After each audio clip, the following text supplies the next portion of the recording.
up, Ka-workmates? For this video, I will be teaching you how to load your Bayad Center app. First, you visit your Bayad Center app.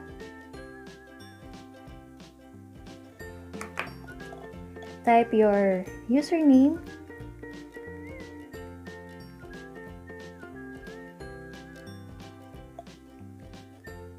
and your password.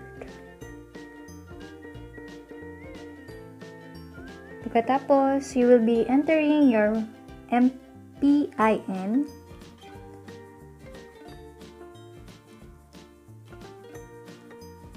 and then ipa-welcome na si Bayad Center App. Skip na lang yan. So you will be redirected to the Bayad Center App. So click the load button.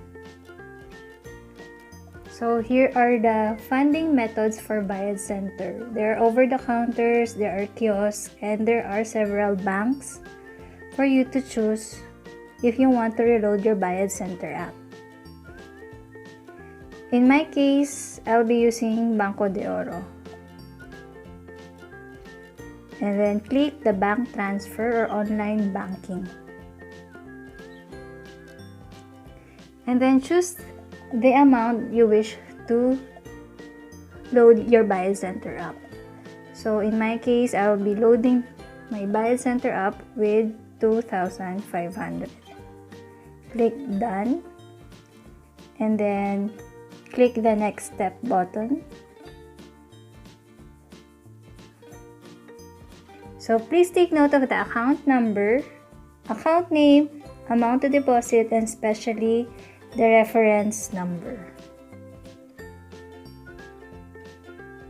So you could screenshot this for your reference, or you can type it, or you can write it on a piece of paper para makita mo siya. So this is the step number 1. Step number 2, so this is after going to Banco de Oro app. So bago yon, let's proceed to our Banco de Oro online app. So type your user ID and your password. And then log in. Okay, so after logging into your BDO mobile banking app, click the send money button sa baba.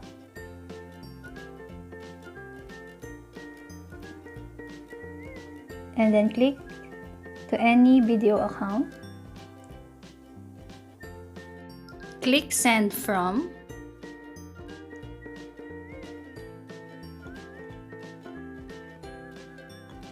And then choose your account.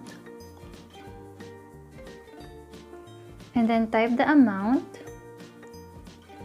And then destination account, the account number earlier dun sa Bayad Center app. So in the remarks section, you will be typing the reference number reflected in the Bayad Center app. If everything's matched, click the continue button.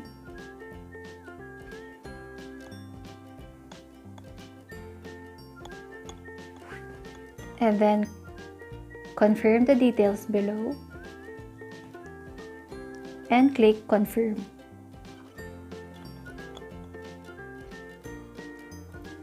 And then you'll be receiving this message. So you can screenshot this because we will be needing the reference number in the Bayad Center app. Let's proceed to our Bayad Center app. And then enter your 4-digit MPIN. And then sa Bayad Center webpage, click the menu button. Click the transaction history and then check mo yung funding. You will see yung previous na mong ginawa. Pindutin mo lang siya. And then complete number 2 process, which is typing the reference number from the BDO mobile banking app.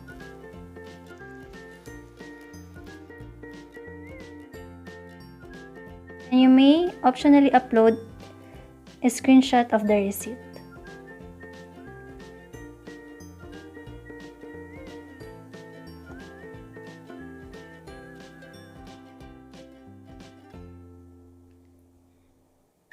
Okay, after successfully uploading the file, click the Submit button.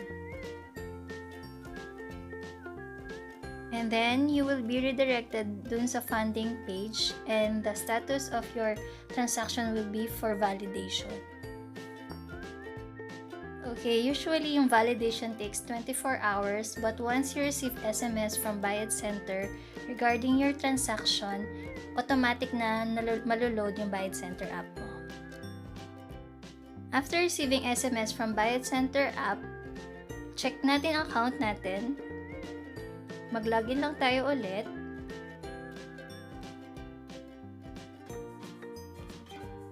And then, ayun na. Yung 2,500 ay na-load na sa ating account. Since may load ng ating Bayad Center app, we can now pay our government benefits. Yun ang mahaba, ngunit madaling paraan ng pag-load ng Bayad Center app. Sana nakasabay kayo. Thank you for watching and God bless.